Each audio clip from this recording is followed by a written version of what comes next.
Hello my dear students, आज मैं आपको ऑर्गेनिक का चैप्टर 1 क्लास 12th का चैप्टर 10 सेकेंड बुक का चैप्टर 1 नाम है इसका halo alkane and hello arenes. Arenes में और एल्केन हेलो एल्केन्स में ये एंड पार्ट लगाना भूल गए एडिटर साहब, लेकिन कोई बात नहीं, हमें तो याद है। Haloalkanes and haloarenes इसका इंट्रोडक्शन पार्ट है ये। हेलो एल्केन्स और हेलो एरीन्स क्या होते हैं, कितने तरीके के होते हैं, किस हेलो एल्केन या किस हेलो एरीन पे किस तरीके की हाइब्रिडेशन होती है, बस इसके अंदर हम यही पढ़ेंगे। और नेक्स्ट लेक्चर में #02 के अंदर हम पढ़ेंगे प्रिपरेशन ऑफ हेलो एल्केन्स। ऐसे ही करते करते physical, chemical, ETC questions, conversion, reasoning, सारे क्वेश्चंस हम करेंगे इसके अंदर। तो चलिए स्टार्ट करते हैं इस लेक्चर को।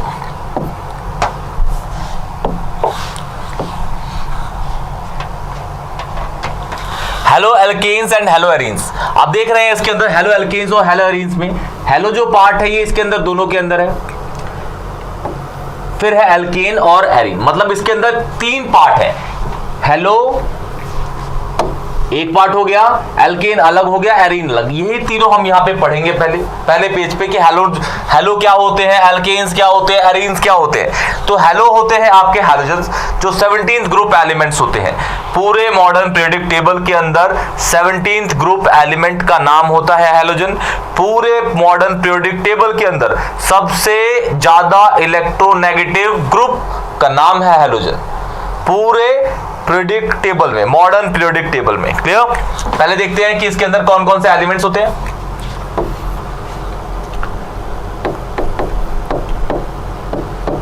Elements, size, electro negativity, electro negativity. Elements fluorine, chlorine, bromine, iodine और एक होता है एस्टेटीन। एस्टेटीन जो होता है ये आपका हैलोजन है, लेकिन इसको हम पढ़ते नहीं है हैलोजन्स के अंदर। रीजन ये क्योंकि एस्टेटीन जो होता है वो होता है आपका रेडियो एक्टिव एलिमेंट। क्या होता है जी? रेडियो, बहुत ज्यादा रिएक्टिव होता है भाई एस्टेटीन, इसलिए हम इसको पढ़ते नहीं है, ठीक है। लेकिन हमें पढ़ना है fluorine, chlorine, bromine, iodine. Fluorine के बारे में दुनिया जानती है। फ्लोरीन पूरे मॉडर्न पीरियोडिक टेबल का सबसे ज्यादा इलेक्ट्रोनेगेटिव एलिमेंट का नाम है फ्लोरीन। फ्लोरीन के इसीलिए कंपाउंड्स बहुत कम पाए जाते हैं क्योंकि बहुत ज्यादा इलेक्ट्रोनेगेटिव होता है। हैलोजन्स में इसको तो हम ज्यादा यूज ही नहीं करते, और आयोडीन के भी कम पाए जाते हैं। रीजन ये क्योंकि आयोडीन का साइज बहुत बड़ा होता है। साइज बहुत बड़ा होने के कारण इसको एकोमोडेट करना बहुत मुश्किल होता है। जहां भी जाएगा बड़ा है, अगल बगल में रिपल्शन लाता है, अगल बगल में रिपल्शन लाएगा। रिपल्शन लाने से वो क्या करता है, अपने ही कंपाउंड में अनस्टेबिलिटी क्रिएट कर देता है। अनस्टेबिलिटी क्रिएट करते ही कंपाउंड हो जाता है बेकार, जो फॉर्म ही नहीं होता। उसकी पॉसिबिलिटी ऑफ फॉर्मेशन बहुत कम हो जाती है, एग्जिस्टेंस ऑफ फॉर्मेशन बहुत कम हो जाती है नेचर के अंदर। इसलिए आयोडीन के कंपाउंड भी बहुत कम पाए जाते हैं, या फिर जहां पे बहुत ज्यादा आयोडीन लगे हैं वो कंपाउंड एग्जिस्ट ही नहीं करता। या आपने S block, P block elements में पढ़ा होगा 11th क्लास के अंदर, क्लियर। तो इसके अंदर देखते हैं पहले साइज। ऊपर से नीचे तक जो साइज होता है वो इसका इंक्रीज करता है, मतलब आयोडीन सबसे बड़ा है, उससे छोटा ये, उससे छोटा ये, सबसे छोटा फ्लोरीन। इलेक्ट्रोनेगेटिविटी की बात करें तो ऊपर से नीचे तक इलेक्ट्रोनेगेटिविटी डिक्रीज होती है, क्योंकि आपको पता है फ्लोरीन सबसे ज्यादा इलेक्ट्रोनेगेटिव एलिमेंट है। अच्छा, इलेक्ट्रोनेगेटिविटी को मेजर करने के लिए एक स्केल है, उसे कहते हैं रिक्टर स्केल, नहीं उसे कहते हैं पॉलिंग स्केल। क्या कहते हैं? Polling scale. रिक्टर स्केल होता है बेसिकली अर्थक्वेक को मेजर करने के लिए, मतलब हर चीज को मेजर करने के लिए एक स्केल है।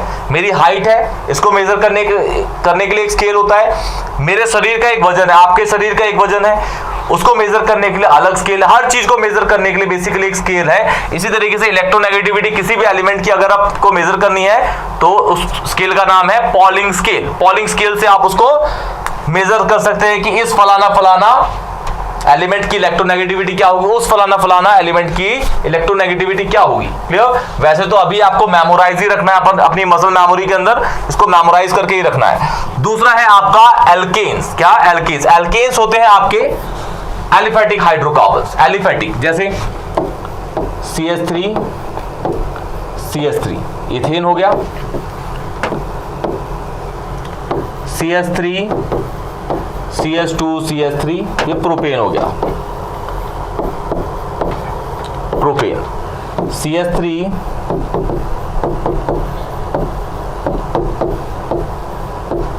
ये हो गया 2 मिथाइल। मतलब IUPAC तो मैं पढ़ाऊंगा आपको, लेकिन यहां मैं ऐसे ही नॉर्मल लिख दे रहा हूं। इसका नाम है 2 मिथाइल प्रोपेन। क्या नाम है इसका? 2 मिथाइल प्रोपेन। तो एल्केन्स ये होते हैं। एल्केन्स कार्बन कार्बन के बीच में सिंगल बॉन्ड, कार्बन कार्बन के बीच में सिंगल बॉन्ड क्या होते हैं? Single bond. CnH2n+2 को जो ओबे करते हैं उस फॉर्मूले को एल्केन्स। एरीन्स या फिर aromatic compounds, hydrocarbons. Basically benzene आपको 2 ही 3 याद रखने हैं। वैसे आपको पता होगा 11th क्लास में आपने पढ़ा होगा, कोई भी एरोमेटिक कंपाउंड है या नहीं है, हकल्स रूल उसको बताता है। हकल रूल के 3-4 पॉइंट्स है। अगर कोई भी कंपाउंड उस पॉइंट्स को ओबे कर लेता है मतलब वो कंपाउंड इज एरोमेटिक, वरना वो एरोमेटिक नहीं है। वो कुछ भी हो सकता है, नॉन एरोमेटिक भी होते हैं, एंटी एरोमेटिक कंपाउंड्स भी होते हैं, जो आपको फ्यूचर में हायर स्टडीज जब करोगे तब आपको पढ़ना है। यहां हम बात करते हैं बस एरोमेटिक कंपाउंड की। तो ये है आपका बेंजीन। बेंजीन एक ऑर्गेनिक कंपाउंड है। नैप्थलीन, एंथ्रासीन, फेरेंथ्रीन, बहुत सारे होते हैं, लेकिन आपको बस इतना ही अभी देखना है, नैप्थलीन।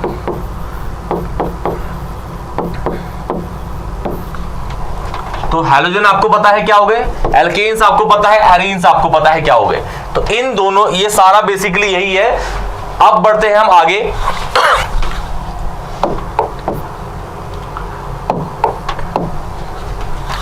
हेलो एल्केन्स क्या होते हैं और हेलो एरीन्स क्या है, ये देखते हैं। हेलो एल्केन्स क्या होते हैं और हेलो एरीन्स क्या होते हैं। तो हेलो एल्केन्स बेसिकली क्या है, अगर कोई भी हैलोजन डायरेक्टली जुड़ा हुआ है किसी भी एल्केन से, कोई भी halogen directly attached, directly link है किससे, किसी भी एल्केन, तो उसे हेलो एल्केन कहते हैं। जैसे एग्जांपल के तौर पर देखिए, पढ़ लीजिए, when any halogen directly linked with alkanes called haloalkane. जैसे CH3 ये एल्केन है, यहाँ पे Cl लग गया तो डायरेक्टली लगा हुआ है इससे, भाई देखो ये इससे डायरेक्टली लगा हुआ है, तो ये किस कैटेगरी में आया? Halo alkane. CH3 CH2 Br, ये Br है, हैलोजन डायरेक्टली लगा हुआ है इससे एल्केन से, तो ये किस कैटेगरी में आया? Haloalkanes. ये CH3 है, CH3 CH2 I CH, ये जो आयोडीन है ये डायरेक्टली लगा हुआ है इससे, तो ये भी क्या है? Halo alkane. मतलब कोई भी हैलोजन डायरेक्टली लगा हुआ है किसी भी एल्केन से या फिर एलिफेटिक हाइड्रोकार्बन से, उसे आप बोलते हो क्या? Halo alkane. हेलो एरीन्स क्या होते हैं? जब कोई भी हैलोजन डायरेक्टली लगा हुआ है किसी भी एरीन से, मतलब एरोमेटिक कंपाउंड से, तो उसे क्या बोलते हैं? Hello arene. जैसे बेंजीन के ऊपर लगा है Cl, ये क्लोरो बेंजीन है, वैसे क्लोरो बेंजीन, ये क्या है आपका? Hello arene. बेंजीन पे 2 लगे हैं, सब एक Cl लगा है, एक Br लगा है, ये भी क्या है? यही है। नैप्थलीन पे लगा देते हैं, मतलब डायरेक्टली लगा होना चाहिए, डायरेक्टली। सपोज यहां लगा है तो इसे भी क्या बोलेंगे? डायरेक्टली लगा हुआ है, तो इसे क्या बोलेंगे? Hello arene. अगर एक मैं कंपाउंड की बात करूं, मेरे पास ये कंपाउंड है CH2, ये बेंजीन है, और ये लगा है हमारे पास Cl, तो ये किस कैटेगरी में आता है? ये आया इसके अंदर, ये आया इसके अंदर। तो हैलोजन एल्केन से डायरेक्ट लगा है, इससे नहीं लगा हुआ, तो ये किस कैटेगरी में आएगा? हेलो एल्केन की कैटेगरी में। सबसे पहले आप आइडेंटिफाई करिए कि फलाना फलाना कंपाउंड एरोमेटिक है या एलिफेटिक है, डायरेक्टली लगा हुआ है, डायरेक्टली, तो hello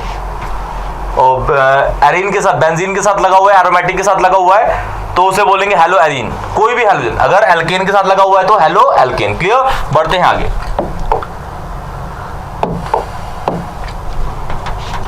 types of haloalkanes, types of haloalkanes. 4 तरीके के आपके पास हैलाइड्स पाए जाते हैं। एक होता है मिथाइल हैलाइड, जिसको हम 0 डिग्री भी कहते हैं। दूसरा होता है प्राइमरी हैलाइड, इसको हम 0 डिग्री हैलाइड भी कहते हैं, 0 डिग्री, इसको 1 डिग्री, इसको 2 डिग्री, इसको 3 डिग्री हैलाइड। देखिए मिथाइल हैलाइड क्या होता है?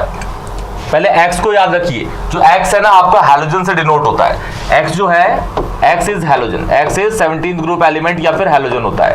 17th ग्रुप एलिमेंट या फिर हैलोजन को एक्स बोला जाता है। क्लियर? देखिए ये है सी, इसके पास एक एच, दूसरा एच, तीसरा एच। कार्बन की 4 वैलेंसीज होती हैं, 4 बॉन्ड्स बना सकता है कार्बन।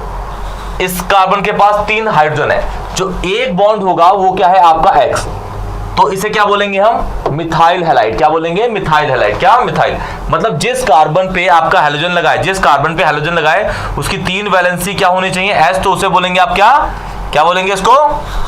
Methyl halide. क्या बोलेंगे? Methyl halide. अब प्राइमरी हैलाइड क्या होता है?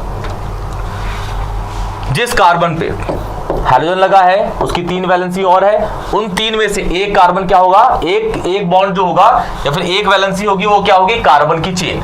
जैसे जिस कार्बन से आपका हैलोजन लगा है वो एक साइड से कार्बन की chain, R is alkyl chain, R is alkyl chain, alkyl chain, R is alkyl chain. R होता है आपका एल्काइल चेन। क्या होता है? एल्काइल। और बाकी के 2 क्या होंगे? एच, तो उसे बोलेंगे हम प्राइमरी हैलाइड। क्लियर? सेकेंडरी क्या होता है? जिस कार्बन पे हैलोजन लगा है वो 2 साइड से कार्बन की चेन से घिरा हुआ है, और तीसरा क्या होगा? हाइड्रोजन, तो उसे बोलेंगे सेकेंडरी हैलाइड। अब ये इसके नंबर ऑफ कार्बन और इसके नंबर ऑफ कार्बन सेम भी हो सकते हैं और अलग अलग भी। जैसे एग्जांपल के तौर पे ये CH3 हो गया, ये C, ये CH2 CH3 हो गया, ये आपका Cl लगा है, ये Cl है, यहाँ पे H। तो देख रहे हैं जिस कार्बन पे हैलोजन लगा हुआ है वो 2 साइड से कार्बन की चेन से घिरे हुए हैं। ये दोनों सेम भी हो सकते हैं और अलग अलग भी हो सकते हैं, लेकिन ये किस कैटेगरी में आया? आपका सेकेंडरी हैलाइड की। टर्शरी, जिस कार्बन पे हैलोजन लगा है वो तीनों साइड से कार्बन की चेन से।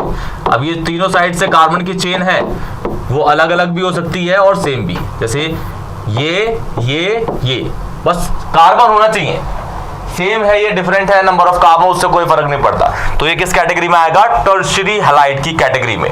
तो प्राइमरी, सेकेंडरी, टर्शियरी को आप पहचान लेंगे बहुत इजीली। अगर किसी भी कार्बन पे हैलोजन लगा हुआ है और उस कार्बन पे कोई भी कार्बन नहीं है तो हाइड्रोजन होगा ऑब्वियस है, तो वो आएगा आपका मिथाइल हैलाइड की कैटेगरी, जिसको 0 डिग्री। जिस कार्बन पे हैलोजन है वो एक साइड से कार्बन की चेन में है जुड़ा हुआ, और बाकी के दोनों जो हाइड्रोजन तो वो प्राइमरी। 2 साइड से लगे हैं तो टर्शियरी, तीनों साइड से लगे हैं तो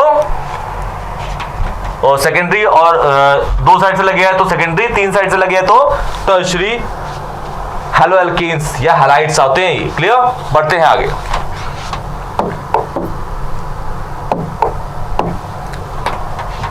कंपाउंड्स में ना, हाइड्रोकार्बन्स के कंपाउंड में आपको हाइब्रिडेशन निकालनी आनी चाहिए। शॉर्ट तरीके से सिखाऊंगा हाइब्रिडेशन, देखिएगा अच्छे से। पहले एक टेबल बनाते हैं इसका।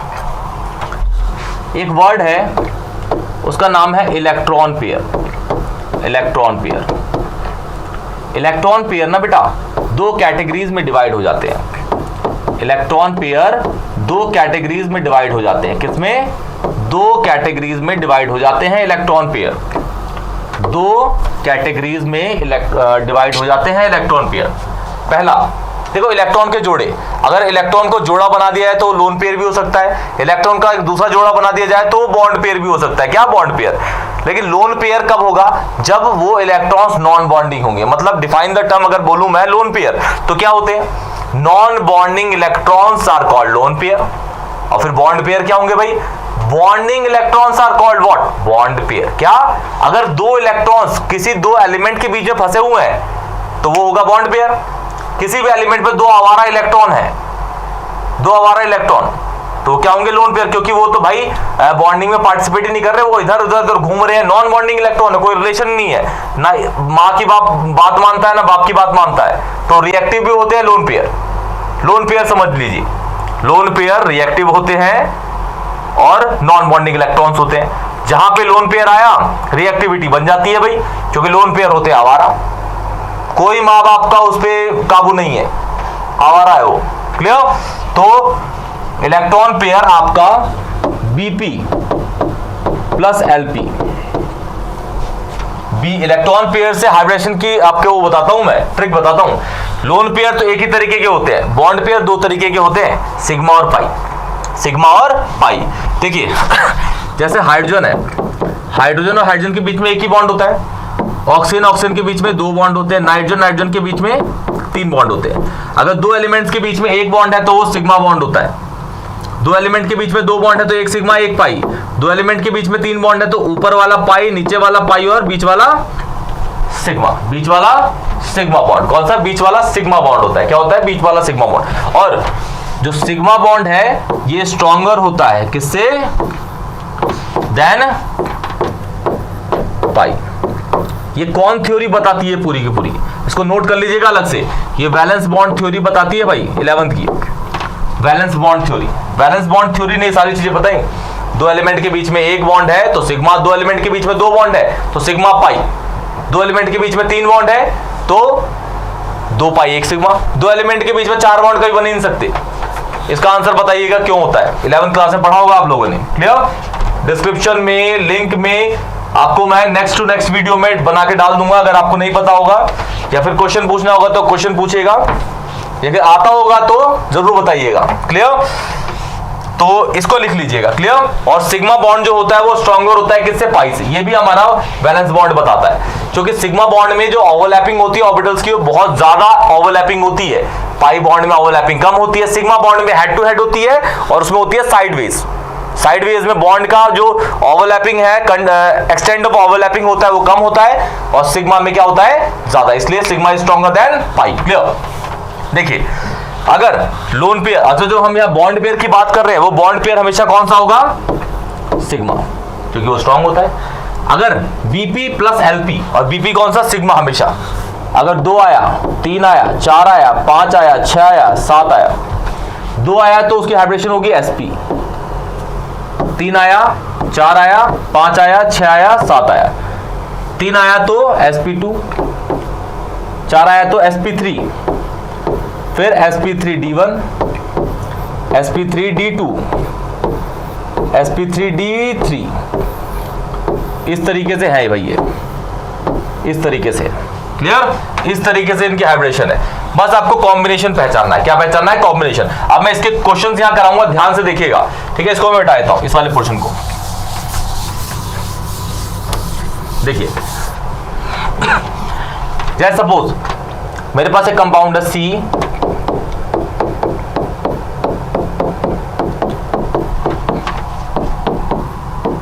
कोई सा भी कंपाउंड ले लेता हूं।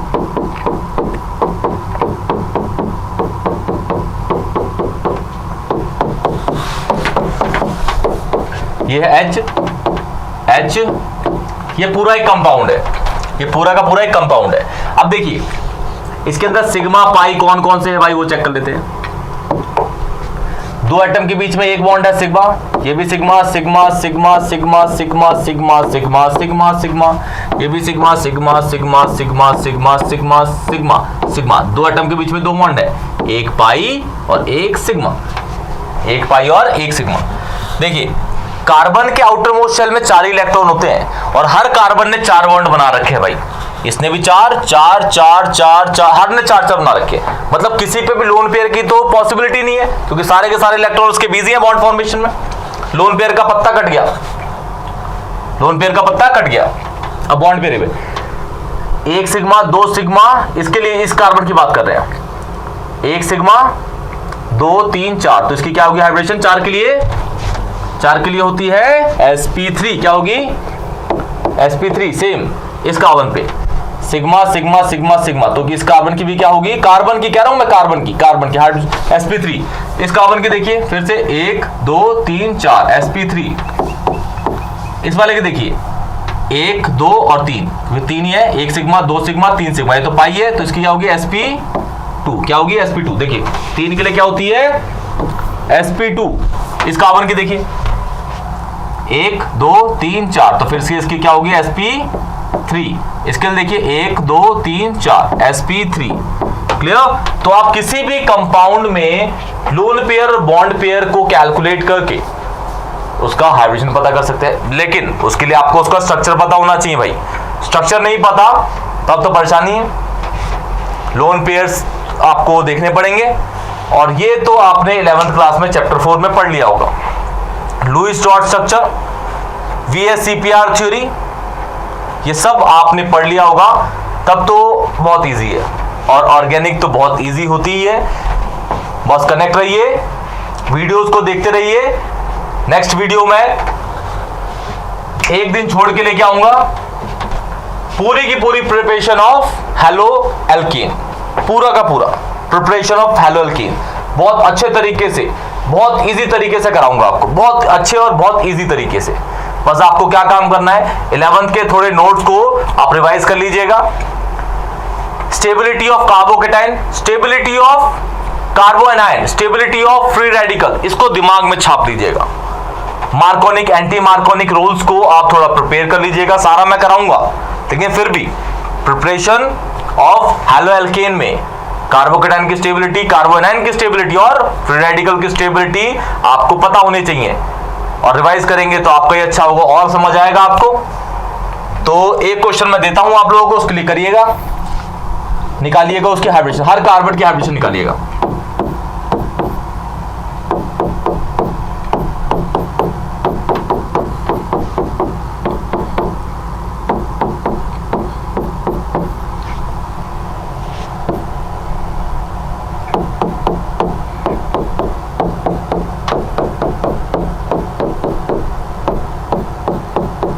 ये कंपाउंड है, हर कार्बन की हाइब्रिडेशन, ये sigma sigma sigma sigma sigma sigma, बस पाई हर जगह सिग्मा है। इन दोनों के बीच में दो बॉन्ड है, तो एक सिग्मा एक पाई। क्लियर? इजीली पहचानिएगा इस तरीके से। और कुछ भी डाउट हो तो बेझिझक पूछिए।